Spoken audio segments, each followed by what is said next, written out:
in my data findings as well, and in this interview study as well, that the students who report higher Ikigai tends to have this nice mix of pockets of relationships where they are relating to each other in a different way. The family, the friends. You want to have that repertoire. You want to have that diversity.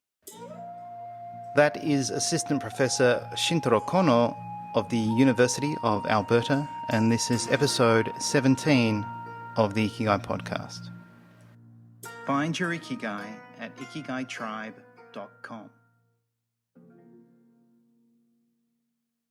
This is episode 17 of the Ikigai Podcast, and I have the pleasure of the Assistant Professor at the University of Alberta, Shintaro Kono, joining us again to share his research related to Ikigai. Shin, thank you for coming onto the podcast again. How are you? I'm good, Nick. My pleasure. Thank you for inviting me again. Now, I really enjoyed our conversation last time, and we've kept in touch and updated each other on a few things. But would you like to share some news? Sure. I mean, and the world has changed a lot since last time we talked to each other. The COVID happened and everything. And professionally, over this spring and summer, I had some grant application in, small ones, but some of them were successful. So I am at this stage where with those money, actually, I'm launching some small studies in terms of creating what we call in our field of leisure studies called leisure education. So we're basically educating people about, for example, what's the importance of leisure, what leisure means in life, and what are the main benefits, how we can overcome some of the barriers to quality leisure and all that kind of stuff, so that people can have a good leisure and quality, good quality of life and proper Ikigai as well here. That so it's more of an intervention, right? So I did some of the research about theories and all that kind of basic understanding, but I'm hitting this stage where I can put that into use and hopefully helping people enhancing the quality of their life and leisure. So that's exciting to me. Well, it must be great when you apply for a grant and it's supported, and then you can do your own research. Mm-hmm. It must be satisfying. And is all this work your goal to becoming or receiving professorship? Yeah, I mean, if you mean full professorship, I think that's definitely down the road. So, in North America, it takes full 5 years for associate professor and tenure, and then from there, God knows, 10 years, additional 10 years probably. So I'll take it easy, and it's a long game. Yes, it's a long game, so it's a marathon, not sprinting. So I'll just try to think that way. But yeah, definitely exciting. That is exciting. And so, Shin, you last joined us on episode 4. And that was 10 months ago. And we did discuss finding Ikigai in leisure activities. And we talked about how your research revealed that Ikigai is strongly felt in valued experiences. And you discovered 4 types of valued experiences. And they were experiences that were enjoyable, effortful, stimulating, and comforting. So I would say to my listeners, if you haven't listened to that episode, I recommend you do. And that's episode 4. Today, we're going to talk about your research on how interpersonal relationships, or the interpersonal aspect of Ikigai, and it couldn't be more relevant in what's going on at the moment with COVID. I think a lot of people are finding out through social distancing or social isolation that one of their sources of Ikigai would be interpersonal connection or their relationships. I'm sure you've found this to be true. This episode will really relate to the feelings and the frustrations people are having.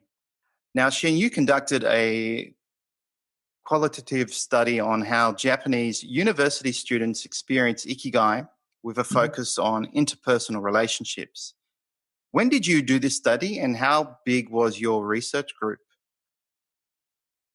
Oh, yeah, Nick. So, thanks for first of all, nice summary of the previous podcast and the other paper about it, the keiken and about the experience. And it's nice because this one about interpersonal relationship definitely built onto that study. Mm-hmm. And actually, it's coming from the same big data set and the same big study. And so that data is now, it's quite a bit of old, but because we published the data already a few years ago, even this interpersonal piece as well. But that was done the first one was done in 2015 summer, I think. So that was, quite a long before everything COVID happened. So it would be interesting to re-examine the issue again. And there were, I think it was 27 university students that I focused on, first of all, in that study. Since then, we have done some quantitative study, but that was directory tested in a follow-up study in 2016 with our university students, 670 or so from across the entire nation, Japan. So that was there was that confirmation to back up, what I was hearing, in-depth experiences and stories from those students, and just validating that with a bigger sample. But since then, we have done few studies. Not necessarily interpersonal aspect, but then I'm also thinking about doing specifically for this one in this year or next year. So that would be exciting. But yeah, that was the original study, was 27 university students.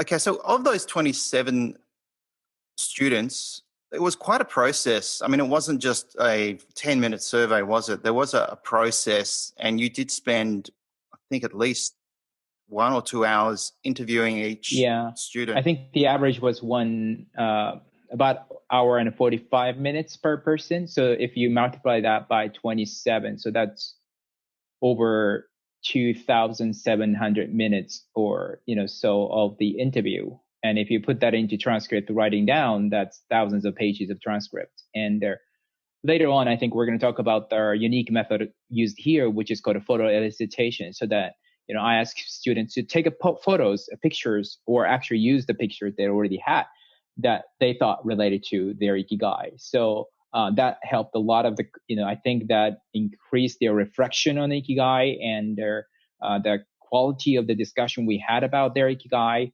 And we collected also over 250 photographs about their Ikigai, which also informed in terms of relationship, it was so obvious in the picture too. There's so many friends with the nice smiles and their families, and it's just there. Now the question from there for me was, okay, why exactly the relationships are important in terms of Ikigai? How so? And those were the questions that I have to answer. Cool. Yeah, we will get into that. I think we need to start with something really important, and it's something you highlighted in your research, is how well-being or the meaning of well-being differs across nations. And I think it would be important to begin with how well-being is perceived in Japan and how it's different to other countries. So would you like to discuss that? That's a really good question and nice segue to today's topic, because when we talk about, for example, happiness, and I was in the United States of America for quite a bit of time, really, when I think what a lot of people, Americans, US Americans, think about is individual happiness to you. Maybe that's somehow related to having a nice family, healthy relationship and all that is important, but you don't think as happiness as your communal happiness, the happiness shared, embedded into happiness and family and relationship, for example, or into community or into broader society. So that's a bit of a difference, and we have to be very aware of those potential biases in existing research and tools that are available. Yes, I understand, and I'm also understanding it in the Ikigai concept. We also need to allow for cultural context, and that we can't define Ikigai as what it means to Japanese is something that has to apply to all other countries in the same way. It will be different. What I found interesting, you identified that young adults as being relatively deprived of Ikigai. Why is that so, you think, in Japan? Right. In Japan, maybe this is also sometimes some of the well-being research in other countries, and especially Western society, showed a similar pattern as well, that somehow older people, it's like reverse U-shape to an extent too, that older adults tend to be happy and have a fair amount of Ikigai oftentimes, as long as you have a fair amount of health, basically. And middle-aged people tend to be unhappy. But in terms of Ikigai, I think having work, a career, which is not necessarily, the case right now. It's not guaranteed with the gig economy and everything. But I think that could be a major source of Ikigai, as well as when you're starting launching your family and stuff like that. I think that's a major source of Ikigai potentially as well for the middle age. So compared to those things, I think university students, young adults tends to be very a formative life stage where people are still figuring out so many things. And I work with those students, young adults, every day because I work at the university. And I think I find that to be the case in my students as well, even in Canada, but I think it's very much so in Japan too. For example, what do they value? Going back to their last episode about keiken, what do you actually value? Because without knowing that, you won't know really what personal experiences you value. And that I think is a relationship.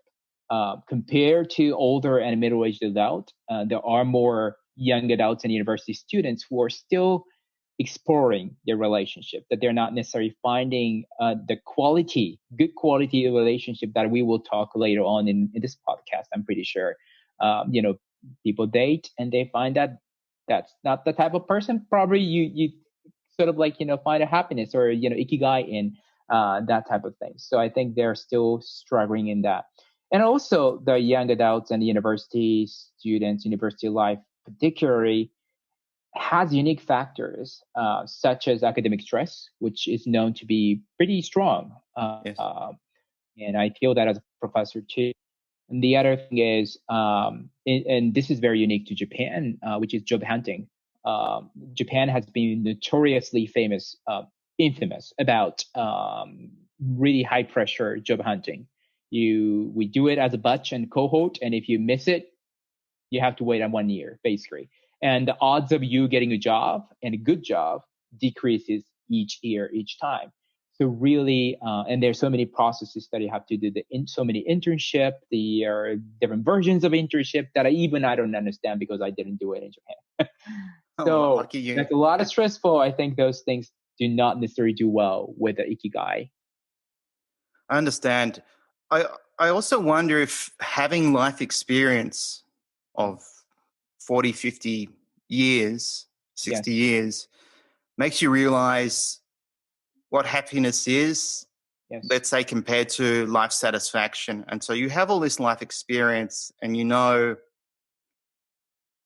certain things will only bring you a certain level of happiness. Or maybe you understand happiness is fleeting and it's something you feel, but there are other things in your life that would probably give it more meaning.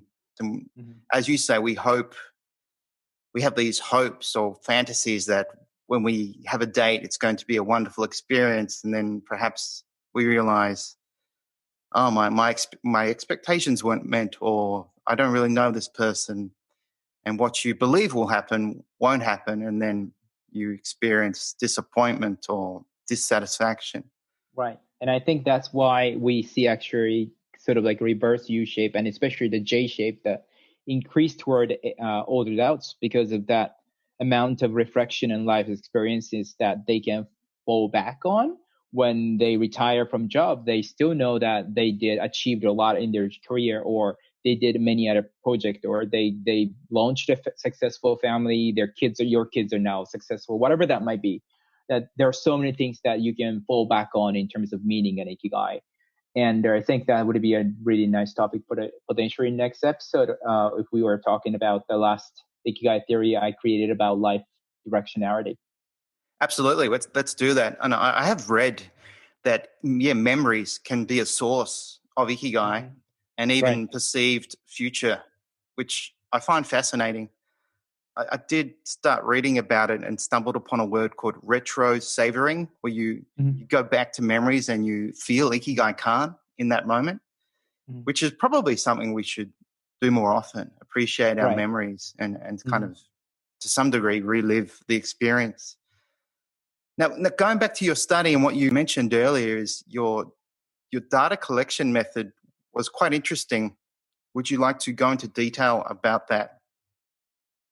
Sure. Again, this study was a big, what we call mixed method. And so there's a interview-based qualitative components, and there's a later on quantitative components with the bigger survey.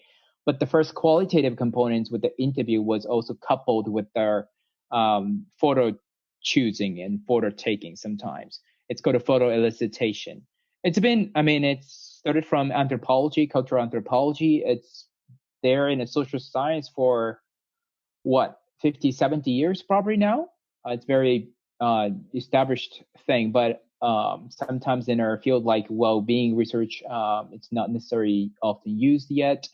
And I think that has a lot of potential, and that's the reason why I choose for my Ikigai study, because the topic of well-being and including Ikigai too, sometimes it's abstract and it's difficult to talk. I don't think even among the listeners, I don't think a lot of people can talk about, for example, meaning in life or happiness, even, I'm assuming they're English speakers, for hour and a half. That's really hard. Like without anything, I will ask you some questions, but still it's pretty tough toward the end.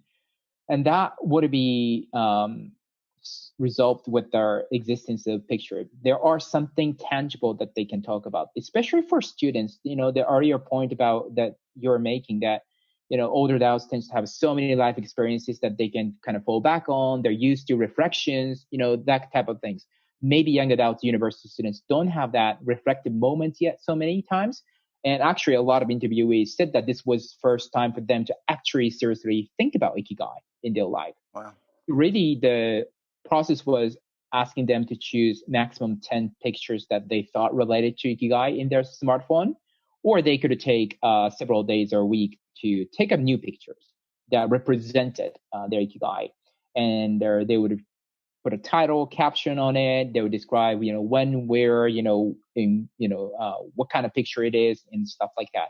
And I will print it out and we'll have our interview with those physical copy of the picture, which I think helped. And you were asking questions like, what in this photograph makes you feel Ikigai, or with whom do you usually feel Ikigai in your everyday life? Right. And what does Ikigai mean to you? So it was very focused on Ikigai in the context of each person's life and how they interpreted it based on photos they had, a lot of which they had already taken. So I guess to some degree, their photos weren't influenced by the study because you were using photos they had already taken. Right. So, they had an opportunity to take different photos if they want to. So some of them did it, and that was nice.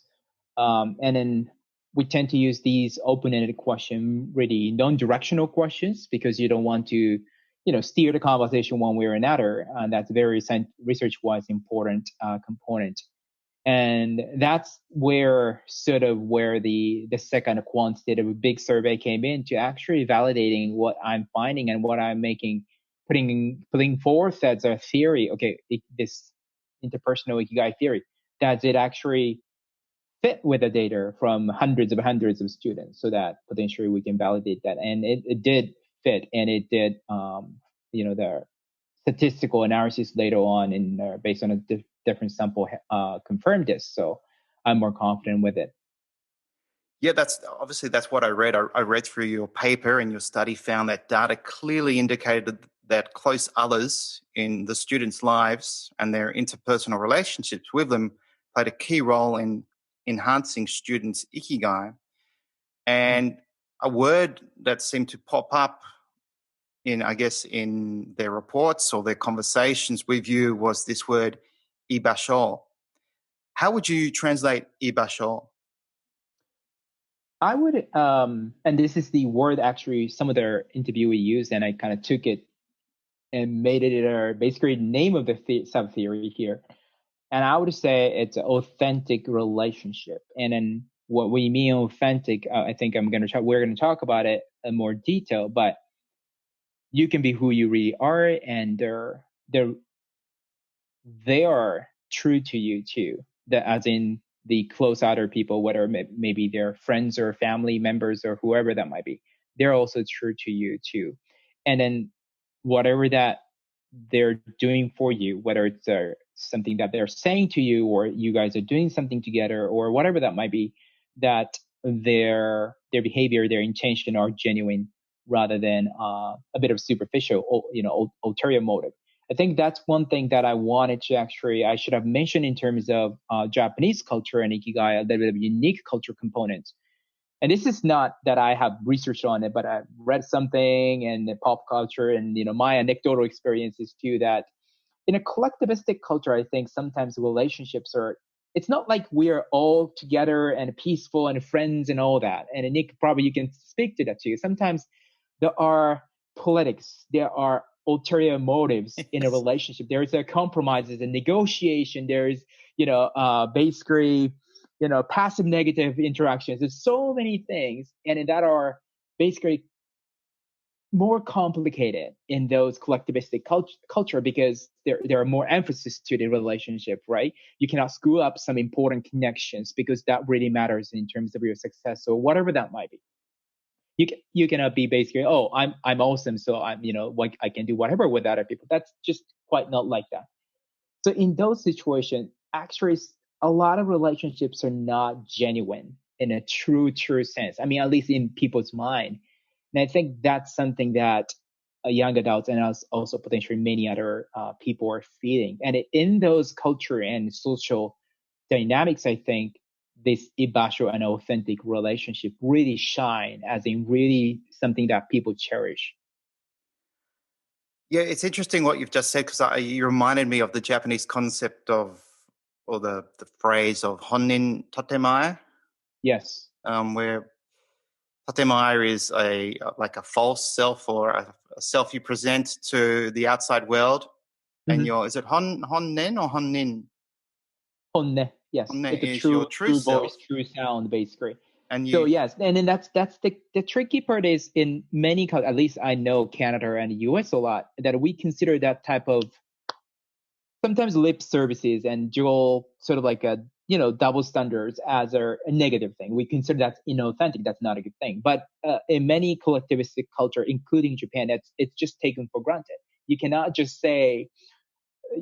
believe in face value of what people are saying or what people are doing, that depending on a social context, for example, business or whatever that might be, you would usually assume that there is some, double standards, and that's just okay. So in that kind of culture and this situation, it's really, really important and sometimes rare to have a people with whom you can be real.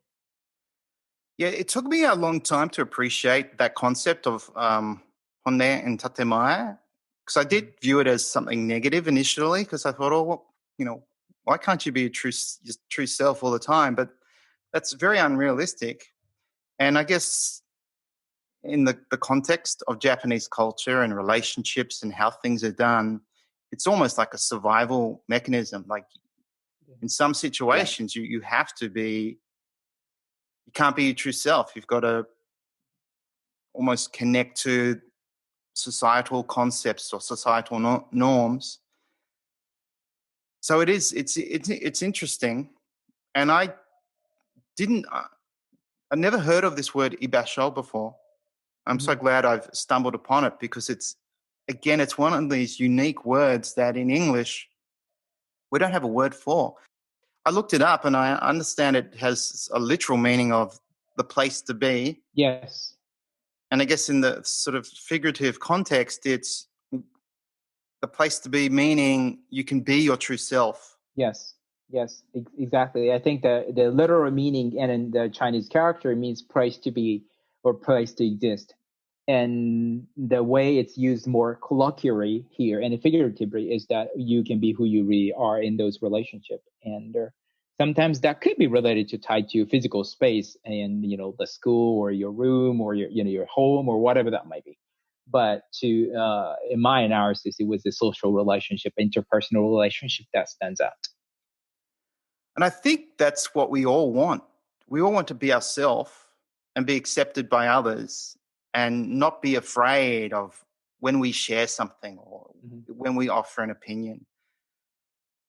And so let's go deeper. As you mentioned, you discovered two factors to this idea of ibasho, which Right. you hadn't hypothesized. It was something you learned from the study. Right. And one factor was self-authenticity. Right. When students developed ibasho, they perceived that they could be true to who they really were in their Right. close relationships. And Mm-hmm. it's interesting how they used the word plain. Right. Right. They could be plain. Would you like to talk about what that meant in the context of the study? Mm-hmm. So a lot of people, for the Japanese word for this would be basically su. Su means the one Chinese character means literally plain. There's nothing decorative. You're just you're you basically. And that's another colloquial world that I think it tends to be more younger generation. But right now, I think it's pretty much everybody that used to be sometimes abrupt, very blatantly honest to each other, which is, again, it's more rare in Japanese and other, I think I would argue that collectivistic culture where being, at least in terms of, appearance, you have to look caring, you have to, even though you don't really necessarily care in that situation, you have to. So that's very rare. And there, in terms of self authenticity and being plain, what's really important was that, for example, when people are doing something valuable together, having fun together, those people would tell you, the people who those students had a self authentic relationship with, or the plain relationship with, that if they're not having fun, they'll tell you that this is boring, so that they actually try to figure out something that's more valuable and for everybody. And if they're providing some support and feedback when you tell something happened, positive happen, or negative happen, that these people wouldn't just give you lip services. Oh, everything is going to be all right. They won't say that, because they can be plain to you. They can be very honest to you. That sometimes these are the people limited. There are only few people in students' life that they will tell you, no, you know what? You're wrong. I think you're wrong. I think you should do this, and whatever that might be, the behavior, or so that's really rich source of doing something together, or getting support or getting feedback.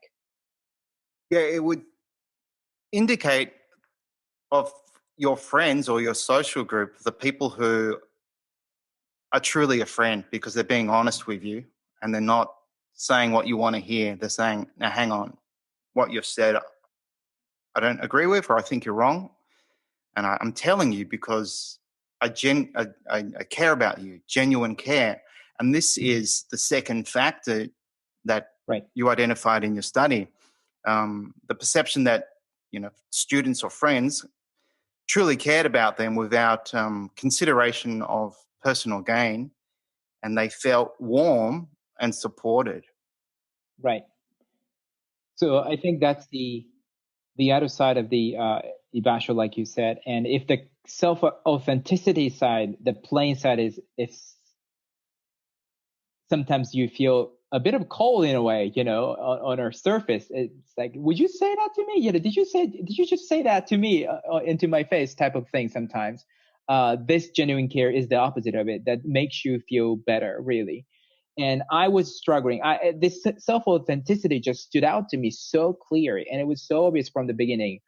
But also, I found some cases in interviewees that where when they were talking about their close relationship that are relevant to their ikigai, that what they were saying to these students, that friends or girlfriends or whatever that might be, that they cannot be true. It just, whatever that statement is, just not true. Like, for example, a student failed from the job hunting failed, and student reported that failure to that girlfriend, and girlfriend said, oh, that company is not good. But I don't think that she believes in that. It's a big company, I know, but so this conversation is not real. So this is not authentic in a way.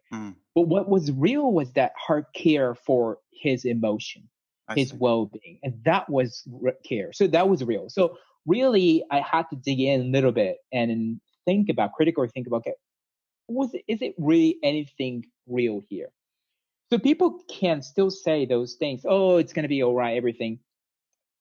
because they don't necessarily care. They don't necessarily invested into the relationship. So that's the qualitative difference, the genuine care and the more of a superficial care. And that's a big difference, that people really still understand you and value the relationship with the students. And although sometimes they know whatever they're doing or what they're saying are not necessarily authentic and true, but they still may say something that is a bit of false or untrue to provide a support, needed support for that person. So that the care itself is very much, it's very strong, profound, and genuine, I found. I see. So sometimes the intention was more important than what they actually said in the context Exactly. of them showing that they cared or they actually cared. Right. But in other cases, I guess friends who weren't really genuine and not really what you'd call part of an authentic relationship would just say, "Oh, don't worry about it," or. But if someone said, "Oh, that company has no idea what they're doing by not hiring you," Right. maybe it's not true, but you're showing that you care or you're Exactly. expressing that you care. Yes, exactly. And then the tricky part is sometimes the same people, same close others, whether family members, parents, or friends, or partner, whatever that might be, they have both faces, the plain side and their genuine care side, the warm side. And sometimes they, of course, we are human beings, we're social beings, so we kind of play them. We show the different face depending on what they thought probably the students needed at the moment, for example. So some of the people, student talked about some of the other close people who had a both side. Sometimes students had different pockets of people who had a different roles almost. For example, most often time parents were rather caring and genuine care, warm side most of the time, and sometimes friends that with whom they're studying together or playing some varsity sports together, they're more on a self-authentic side. So there's See, that pattern too. yeah, I really like how you defined it, Ibasho, as authentic relationship. And I think it's something our listeners could actually use. They could actually think of my social group or of my friends, Mm, whom among them do I have an authentic relationship with? right. So moving on with your study, Shin, you discovered there were two types of interactions with close Mhm, others that we need. What mhm. were they?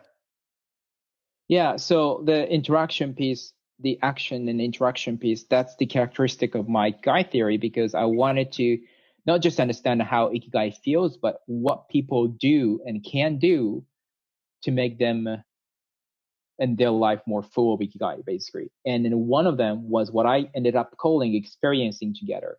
And that kind of goes back to actually the keiken, the valued experience, the other episode of this podcast, as well as the paper we were talking about earlier, that, those enjoyable, effortful, stimulating, and comforting experiencing. Basically, what it is experiencing together here is just doing that, any of that, with your close other. Sometimes it can be as simple as just having a comforting moment with your partner, and just your existence of partner actually makes that activity in space and time comforting. Or doing something really fun, for example, I don't know, enjoying your hobby of fishing or whatever that might be, but not just instead of fishing just by yourself, go with really one of your best friends to just share that experience, assuming that the both party value that experience to an extent as well. So really, this is about doing side of it, doing together the valued experiences. Yeah, I guess when you share experiences, it gives a deeper level of meaning. And what I Mhm. love about your keiken theory is this idea that our valued experiences reflect our personal values. And by sharing our valued experiences with others is an expression, I guess, of our values.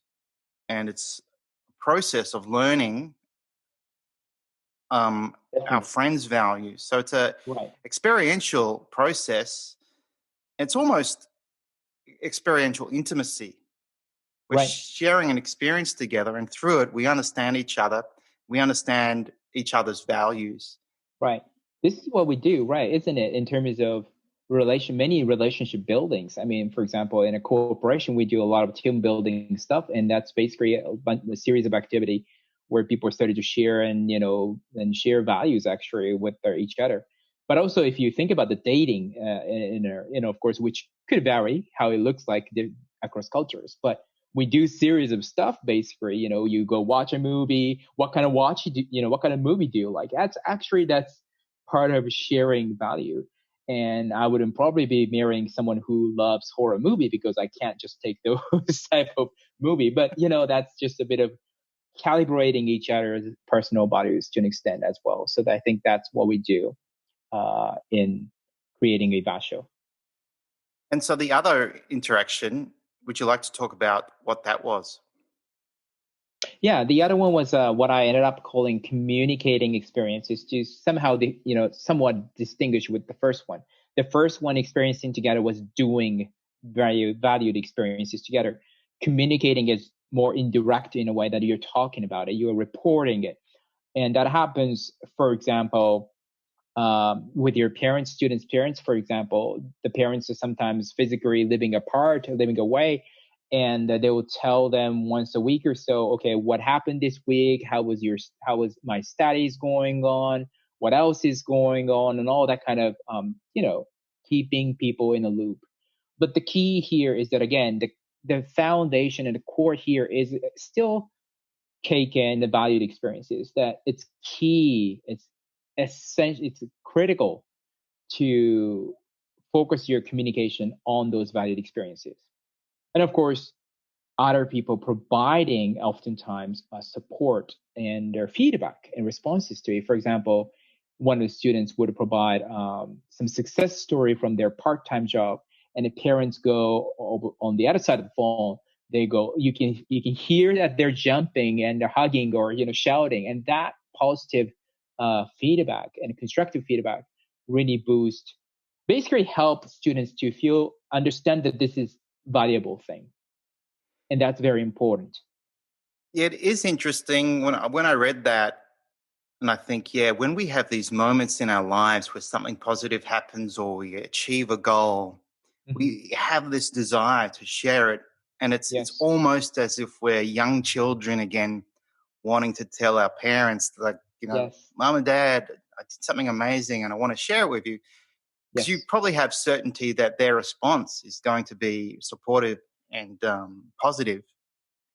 Yes. That's exactly, Nick, what it is. And there's actually psychological phenomenon called process called capitalization in a positive psychology literature, and there's some stuff, and it's kind of I didn't really know the capitalization when I was collecting this data, and when I was writing paper, definitely I knew it, and I made a discussion related to it. And just the capitalization, it's basically the positive side of social support. A social support we conceptualize as when something negative happens, people want to talk about it. The other people have to provide a good support, basically, whether it's emotional or whatever that might be, right? But there's a positive side to it, just like Nick, you said. And we haven't. It's crazy that we haven't paid attention, research-wise, this positive side, because there are different mechanisms, right? The fact that someone is really good counselor, providing really good support when people are in need, doesn't mean that person also give a good response when positive things happen, without being jealous. Can you do it? It's really not easy thing. And there are listeners who are interested in these components more, and I think this is very practical in terms of relationship building and couples and family. I think you can definitely look up our capitalization. But my future research about ibasho that I was just talking about is kind of mixing the insight from capitalization and ibasho here to hopefully provide something really more interesting and practical. That's what I was thinking about. Now, I found your research succinctly puts, I think, what we intuitively understand into a framework where we can read and go, that term really defines what I've experienced in my life or how I feel. And I think, yeah, when you do share something positive with someone in your family or a close person, and maybe on the rare occasions where you, for whatever reason, they're not really interested or they they don't show that they care, it is kind of almost hurtful because you do get disappointed. Right. And so I've often thought sometimes you've got to be quite selective with what you share, because if you do have, even if it's family, and you know if you share something with your brother or sister and you know they're not really going to offer you positive feedback, I guess either you'll continually be disappointed or you've got to learn, this is something I can't share with that person. And I know from past experience, they're just not going to feel the same way as I do. Exactly. So that could happen, if their response was indifferent or even destructive in a way that pointed out negative aspect of whatever the positive thing that something that you thought positive, right? That would be basically dumping effect that it reduces the positive effect that, some, achievement or whatever that might be that you had in terms of your Ikigai. Classic example in the capitalization literature is, for example, your partner says, "Oh, I got a promotion," and the other, the other side says, "Oh, does that mean you get more busier? Does that mean that you have to move somewhere else?" So, that kind of course, it's a classic bad example, but definitely. And another thing that I wanted to quickly tell was that again, that cultural aspect, Nick, you're on to this because the jealousy, the envy is sometimes more prevalent in a collectivistic culture because that social comparison is more strong. So sometimes even between siblings, in terms of your parents' assessment, you kind of have that indirect competition, and you cannot be honestly, happy about each other's accomplishment. And then this communicating experience doesn't necessarily work with the siblings or, close friends potentially, and that's possible.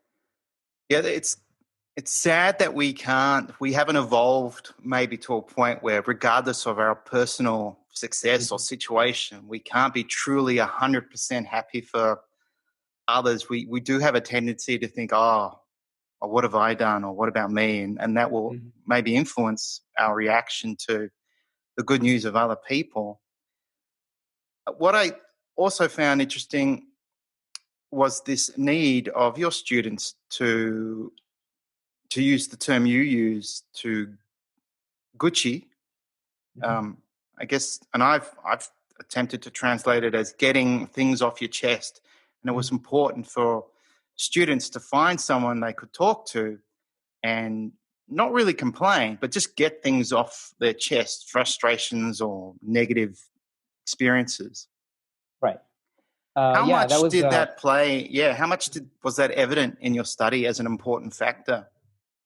There was a lot of things, especially when the experiences that students were communicating about were effortful. And if you, again, the listener listen to the episode 4, they will realize that effortful experience is often challenging, which gives sometimes stress and frustration, anxiety, potential fallbacks, and some of the issues, interpersonal issues too.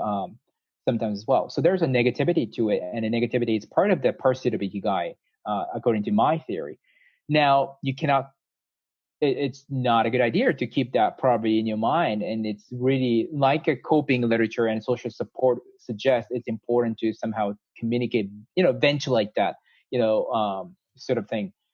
Now, Gucci, originally, in my mind, I was thinking, okay, Gucci in Japanese side of me understand as Gucci, but the other side was translating it into English as a complaining. But then I realized that, like you, I think, Nick, you did a really good job translating that Gucci isn't in an English sense, it's not really complaining, because to me, complaining in English, sometimes like a complaining to a company after you purchase their product or something, you want something, you want to make a change, you want to do something, really address the situation, hopefully, although it may not happen. But that student's Gucci was not there was no intention of actually addressing the situation. They knew that the stress and the frustration was part of the deal of that effort for experiences. And it could be actually a good thing down the road. They knew that, but they needed to get that stress and frustration and anxiety off their chest for that time being. And the safe space, really the safe space, interpersonal space that they can do that, where they can do it, wants those ibasho where they can, be true to each other, real to each other. Yeah, I liked how you identified it as it's almost like a coping mechanism. And I guess if we don't do it, if we don't get something off our chest and we have repeated bad experiences, one day we just might blow up at the wrong person. And I do know the word waruguchi in Japanese, which Mm-hmm. I guess means to speak badly of someone behind their Yes. back. Mm-hmm. So just reading Gucci made me realize, oh, okay, Gucci is just getting something off your chest, whereas Wataguchi is when you're complaining about someone over and over again, and after a while, it's not helpful. You've got to. There's got to be a point where you stop. I mean, probably you shouldn't. I think Wataguchi is always used in a negative context. I think so. Wataguchi has very vicious, malicious intention behind it, from my perspective, my understanding of Japanese. Now, the Gucci is, now that you mention it, Gucci can involve other people, and then sometimes the focus was on that other person sometimes. But really, the core of the Gucci is that experience, right? The experience is not going as you want, basically, in the direction that you want. There's bumps and the challenges as you go. And really, as long as you can make that complaining, quote unquote complaining, or Gucci about that experience, I think it tends to be more constructive in a way that it's not, basically you're not personalizing, you're not attacking anybody particular, but it's that, things are not going well, which is a part of the life and which is part of Ikigai as well. Yeah, that seems a healthy way to define it. When Gucci's about the experience, maybe Wataguchi's about person. Mm-hmm. And so Gucci obviously strongly relates to the word kuchi, which would mean mouth. Yes. Yeah. Well, Gucci, the gu, it's actually gu is the different character. So it's actually Gucci, two character, and there's no kuchi, the mouth in it. I mean, I think part of the one character has a mouth as a part of it, but yeah. Okay, I wasn't too sure, but I'll probably have a look at the kanji after this talk. Yeah. Oh, kanji and Chinese characters, right? It never ends. So moving on, let's talk about what you identified as conditions that we need to cultivate ibasho. So if we want to find our place in terms of our relationships and where we can be comfortable, what are these conditions you discovered? Right. I'm going to talk about the two, but before that, there's these conditions basically provide allow the people to do the interaction that we talked about, and then which will hopefully lead to the feelings that people have the self-authentic and their genuine care relationship in their life. So they really, in a way, the conditions are the starting point, although it could be more of a cyclical relationship in a way overall.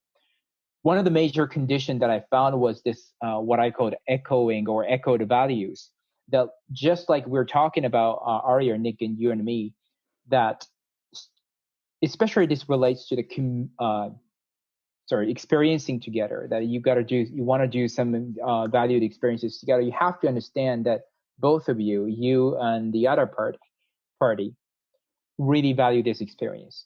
So for example, you want to watch certain show or certain movie, then with your partner, does that person also value that type of experience overall, but also the type of genre of maybe movie or whatever that might be? Do you really enjoy it? Do you put their same weight of that enjoyment value on it?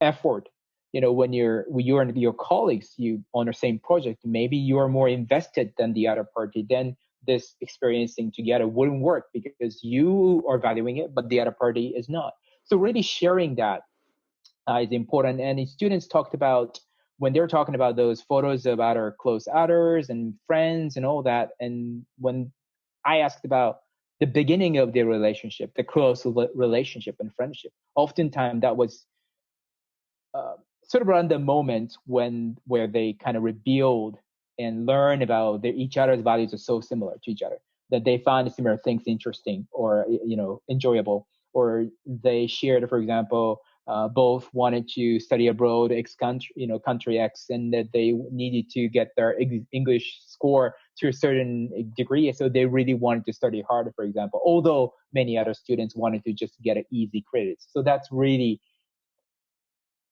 made those relationship and the close others really stand out to them that, hey, we can relate to each other. Relate. Yeah, it's interesting. What comes to mind is my memory of a friend in high school, and we both loved the same kind of music, and we both started playing guitar together, and we would jam together. So we obviously, in that case, we strongly echoed the same values and this Mm-hmm. desire to be creative and express our love for rock. But what you're also saying is, in the example of someone who, let's say, they're studying English because they want to go to abroad, even if someone from that social group doesn't have the same goal, but if they respect that person's desire and goal and they are understood, that still creates that condition of echoed values, even if it's not the same level. I think so. I mean, this is that type of question is just things that we can clarify further in the future studies. But I think the generally, not really. This is not the type of thing that we're talking about exact. Really, exact whatever quantifiable thing. But now you're looking at their students tend to talk about the direction. Are we looking at the same direction? Yeah. So that they want to study hard. Maybe one person is studying hard for English, the other person is studying hard to be a lawyer. But the common theme here is that you want to study hard within their environment where a lot of students just don't really care about their academics sometimes studies, or the varsity team where they have a common goal that they want to be the number one in Japan, right? They want to win the whole thing about intercollegial competition. And that's a clear goal that's shared. As long as it's shared and instilled in each member, at least for those member, they have this echoed value and shared values. I understand. Right. And then moving on to the other condition.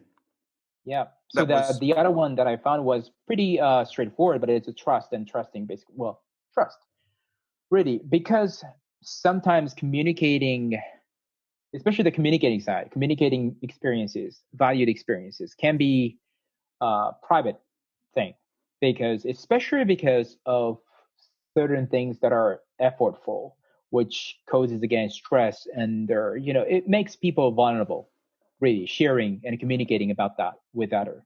So you really have to have a trust between you and the other person to be able to effectively open up, really, to the extent that you can get the return, as in the really quality support from the other and the feedback from the other side as well.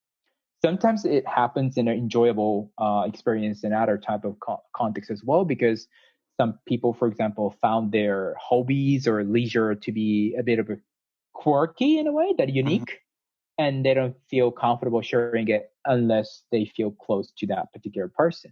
So that having that trust that they won't judge you, for example, based off of that, is critical for you to be able to really have a good quality of interactions with those people. Yes, you write that, for example, in the case of sharing personal failures, that students would want to be confident that whoever they're talking to would not violate their privacy and would offer some form of support. And from reading your work and probably maybe understanding Japan, because I lived there for so long, I think that the fear or the worry of trust being violated amongst Japanese seems to be higher than maybe in the West. Would you say that's true? That's a very interesting question, and I'm pretty sure there's a research out there, some type of betrayals impact on our well-being or something like that. But top of my head and my experience, probably I think you're right. And we love this kind of topic in our drama and everything on a TV and everything movie. The betrayal is one of the worst challenge that whoever protagonist in the TV show or movie can go through in a way. I think that's culturally conditioned in a way. Maybe if it's I don't know, but again, if it's a U.S. American, they can just say that well, it's just other people, and that they can move on. But that may not necessarily be the case for a lot of Japanese people, and there are people from collectivistic culture that just have a lingering, sort of really something that stabs your heart in a way, that pain, that would be there for a long time type of experience, probably. Yeah, the fear seems stronger to the point where they decide, I'm not going to share this. Whereas maybe in the West, we wouldn't even think about it that much. I'm sure Mm, there'll be situations where, okay, I'm not going to tell this person because I know they're a liar. But if I've got a friend, I don't think I'd ever contemplate, oh, should I tell my friend this or not, to that degree. But what's interesting about Japanese culture is when it's related to, Japanese seem to be very good at accepting things they can't control, events, and they mm, have that expression, as you would know, a shogunai. So they're right. very good at accepting things they can't control, and they don't seem to complain. But in terms of relationship, sort of discovered how much they're very cautious about sharing their true feelings. Mm, And the opposite seems true in the West. If something happens beyond our control, we have a tendency to complain and vent and get angry and why does this always happen to me kind of mentality. But maybe we're more trusting in our relationships where we're pretty open to people mhm. and we're not as fearful or cautious when we share personal aspects of our life. I certainly experienced so. I mean, felt so when I first time went to the United States for my degrees. I mean, education too. That it was very pleasant actually. That how they would just jump in and they would just say things or do things and see what the other party friends would probably feel. Maybe if they judge, that's their loss potentially type of mentality almost. And I think there is some level of almost in a way that Japanese people, well, those people, Western people, try not to control. There are others, so you cannot control other people. Type of discourse Mm, is very prevalent, which is not necessarily the case in Japan. Sometimes that maybe we think that it's a relationship. It's there's something wrong about you. There is always you in that relationship that yeah. you should be doing something. You should not be doing something. Type of mentality, always working in the back of the head, which is not sometimes very stressful. So It's not very yeah. healthy, but it's Mm. understandable, and I think everyone can relate. I mean, there's a quote I found quite powerful, but I'm not sure is realistic. So there's a quote, I don't know whose it is, but it's something along the lines that we should be indifferent of the good or bad opinion of others. But Hmm. and that might be Hmm. something to aspire to. But we do want positive feedback from the people who define Right. us or from the people we care about. And so, yeah, Hmm. if you share something with someone you care about and they find a negative aspect of it, that's probably going to upset you a little. Um, Yes. and maybe through life experience, we understand, okay, ultimately, yeah, you've got to be happy with your own choices and Right. the opinions of others you can't control. But I think you still want that positive feedback, Right. like you want I the think positive they shared experience. right. And then the point about that, as we age and as we live more is that hopefully we will have some sort of not necessarily more of ibasho, but the really clear idea of where your ibasho is. Where your partner is maybe, or certain type of friends, long term friends, best friends, old friends, where you can just always go to and you just know it.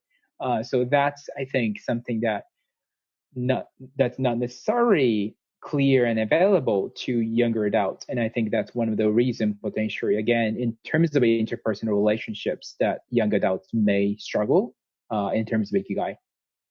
It's interesting you say that because I read something and had a discussion with someone, actually a podcast discussion, on how a very easy, or not easy way, but one way to find our ikigai is to find our role or roles in society. Mm-hmm. So if you're a father and it's natural for you to be playful and loving and Right. humorous, when you are that playful, loving, and humorous father, you're living your ikigai. Mm-hmm. Um, and you can have all these different roles in your personal community. So Mm-hmm. yeah, I think the word ibasho probably defines that role, that we want to be ourselves be our true selves in our roles, because we do have multiple roles. We're a parent or a son or a brother or a sister or a worker or a best friend or an advisor or a researcher. Yes. It seems so to in my data findings as well, and in this interview study as well, that the people, students who report higher ikigai and or ibasher too tends to have this nice mix of pockets of relationships where they are relating to each other in a different way. The family, the friends, and all the friends from the local town, the new friends at the college, the friends with whom you can do a new things and stimulating things, the partner with whom you can be very you can have a comforting time, things like that. That basically you have a different roles. The boy, role as a boyfriend, role as their friends and buddies, a role as their really childhood friends and their, son and, all that kind of stuff. That basically you want to have that repertoire. You want to have that diversity to really, it will function probably as a facilitator and enablers in your ikigai and ibasho, of course, but sometimes it also function as a safeguards when something happen, in relationship happen, right? Life happens, and you can make arguments and conflicts and tensions, and people move away and you lose a touch, whatever that might be. But you have some of the different relationship here and there would be very strong, and I think that's one of the reasons why concerning right now, because of the COVID and pandemic and everything, that people are actively prevented from interacting with each other, which is concerning. Yeah, for sure. There are grandparents who can't be grandparents because they can't see their grandkids and they can't live this role. I'm reminded and so grateful that one aspect of Ikigai is, I think the core aspect of Ikigai is interpersonal connection, And I remember sending you the westernized Venn diagram. Right. We discussed, you sort of mentioned how you said, I can't believe there's nothing about relationship in this framework. And that sort of indicates how off the mark that Venn diagram is. It's only about work and quite self-centric. It's about what you can do and what you can make money from and what you're good at. And this sort of general reference to helping the world. Right. So I think the key thing from this episode is that you will find Ikigai in your interpersonal relationships. And to summarize, I sort of put together a paragraph to summarize what we've talked about. So in summary, your theory suggests that having authentic relationship is characterized by two distinct types of subjective perceptions: self-authenticity and genuine care. Authentic relationship was often developed and maintained through two modes of interaction: this experiencing together and communicating experiences. And lastly, these interactions were conditioned by echoed values and trust. And as you just mentioned, I really do think Ibasho is a significant factor in what everyone's experiencing with this global pandemic and the problems we're having from social isolation. Right. So what can we end with? What would be your advice in terms of how can we think about Ibasho or maybe find Ibasho under the current circumstances? Right.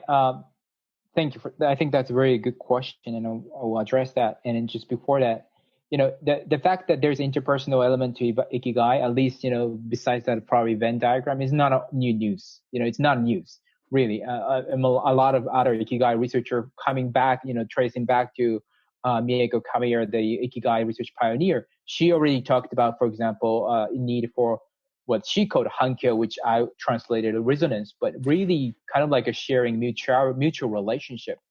Now, the catch here is that the focus on the ibasho is focused on their, that what kind of relationship we should be looking at. That's the self-authentic, genuine care type of relationship. What can we do actually in terms of interaction? Just reporting and doing those varied experiences. So that, what type of experience and what can we do to make that specific relationship. I think that's something that new hopefully that I am presenting here.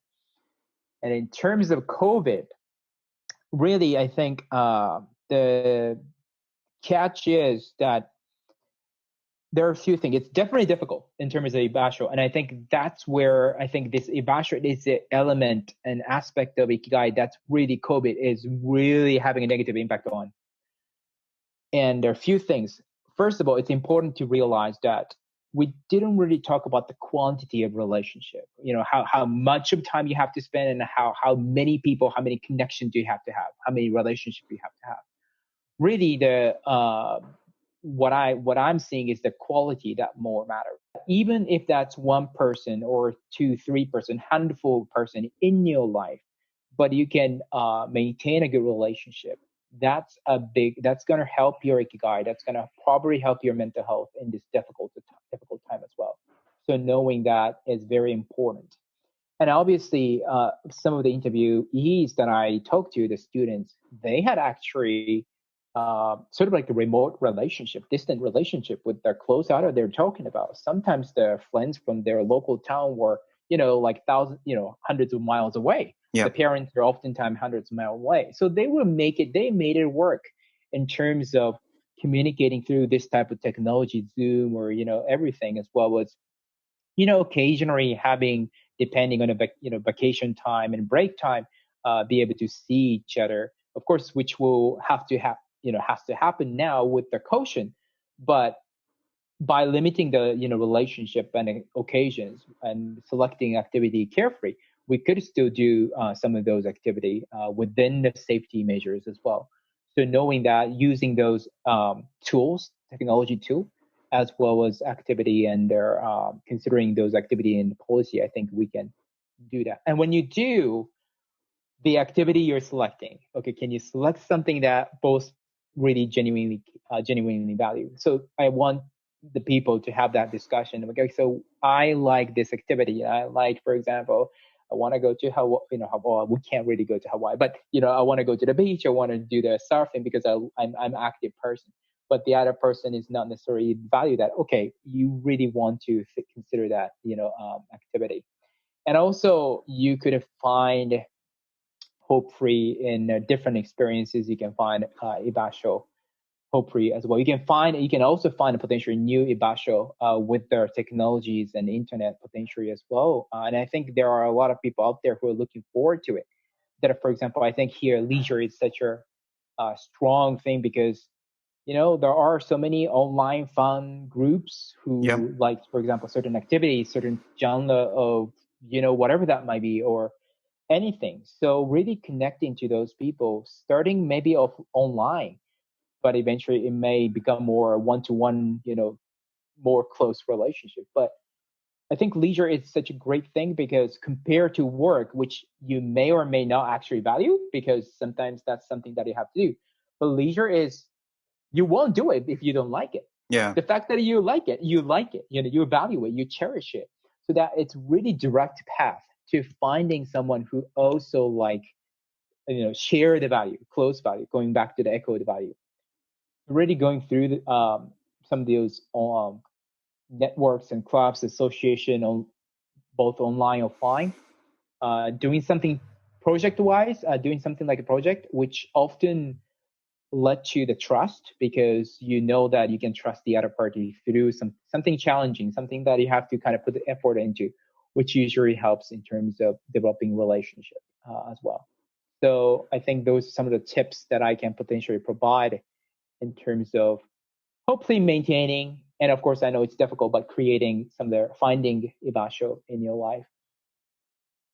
That's really good advice, and it reminded me of something I'm doing. So one of my favorite guitarists died this year, Edward Van Halen, and he's famous for having made a guitar, and it's very unique, and it's got all these stripes, black, white, red paint, and there's a community online. It's actually called a Frankenstrat because he took a pickup from a Les Paul guitar and he put it in the body of a Stratocaster and painted it uniquely. And So there's a community online, and they're sharing their photos as they progress making it, because it's quite involved. They have to get the right body, they have to get the right pickup, they have to get all these parts, and they also relic it to make it look old and aged and scratched, and it almost looks like a work of art. And so I joined this community and posted a question, and all these people are responding, helping, offering advice, because I'm sort of stuck in Australia and there are parts that I can't buy here. There are, like, for some reason he attached a 1971 coin on the guitar to balance the tremolo arm. And so everyone wants this 1971 coin, and people are offering to find it for others. And there are reflectors, truck reflectors that he put on the back of the guitar to, at the end of a concert, he would lift his guitar up and flip it over, and so the lights would reflect these reflectors. And they're only made in America by a certain company. So to get them is quite hard. So yeah, there's this whole community now of several hundred guitarists all making this guitar, I guess, in tribute to him. And there's this sense of, I guess, ibasho, because we all have a love for Edward Van Halen's music. We all want that guitar, and we can't have it. So the best thing to do is make it. So I agree with you. Yeah, you can find a place to be yourself and share and have these values echoed online, and you make all these new friends. Yeah. Right. So Shin, sorry, go ahead. No, I just wanted to say that sometimes this COVID is also a good time for potentially reflection on which relationship you have is really special to you. And again, it doesn't have to be, and probably it's not going to be all of the relationships that you have are special to you, and that's totally fine. But really, what are the relationships that you miss most? And probably those that are special to you, and cherish that, and just give a call and keep them updated about what's happening in your life, whether it's difficult things or positive thing or negative thing, and find something that you can do. Simply maybe sometimes Zoom call, or just there are so many online board games you can play, or whatever that might be. And I think that could be pretty important. I agree. I think in this pandemic, we're finding out who we really care about, and we're finding how much relationships are important in the context of just our lives, but also in the context of Ikigai. Right. So, Shin, I'd love to have you on again to discuss the sort of third component of your study and research. So what is that? And then our listeners can look forward to that. Definitely. So what is that, hokosei or? Yeah, hokosei. Yeah, that's a hokosei. It's what I call directionality in a life. So that's the temporal components, the time components of the Ikigai, that from the past to the future. And you're talking about memories, and it talks about memories. And I think there was a sort of cultural biases in Western English well-being literature, that we tend to look at the future more. And although there are people, psychologists especially, who look at the memories definitely closely as well, but that hasn't been so much mainstream in our well-being studies. So really unique thing is pulling everything together, and hopefully that could speak to some of the listeners who are in the different age groups and different stages of life. Awesome. Well, hopefully we'll do this in a few months rather than 10 months. But thank you so much for your time and for openly sharing your research, Shin. No problem. Thank you very much. I hope you enjoyed this episode of the Ikigai Podcast. To download Ikigai worksheets, to take the Ikigai questionnaire, or to join the Ikigai tribe, please visit ikigaitribe.com.